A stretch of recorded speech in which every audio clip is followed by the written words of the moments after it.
Did you know that scientists are currently able to grow teeny tiny organs in a dish? They don't necessarily look a whole lot like the organs that are actually in your body, at least not with your bare eyes.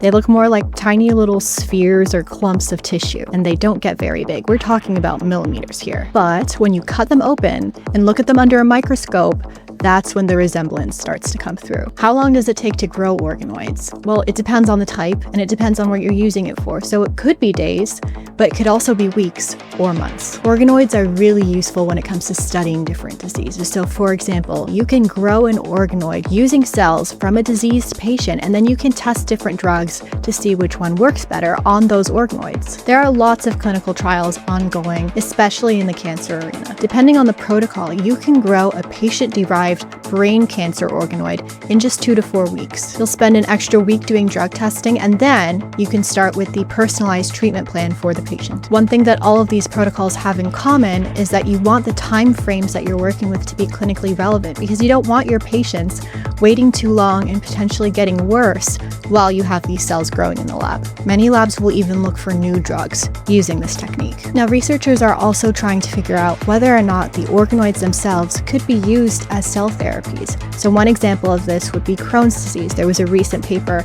examining this problem. The reason why they're so tiny is actually really simple. The cells on the inside of the organoid need access to nutrients. And while progress is being made in trying to grow blood vessels into the organoid itself, we're not quite there yet, and that's not the usual protocol. The nutrients come from the liquid broth that the organoids are grown in, so that's actually absorbed across many layers of this organoid, but it can only go so far. The cells on the inside could even start to die off if you're not careful. Will organoids get bigger in the future? Absolutely. This is definitely a field where lots of progress is being made.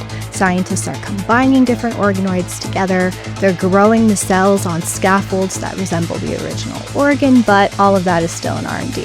Alright, you are now up to date on lab-grown organs, so if you learned something, share this video with a friend.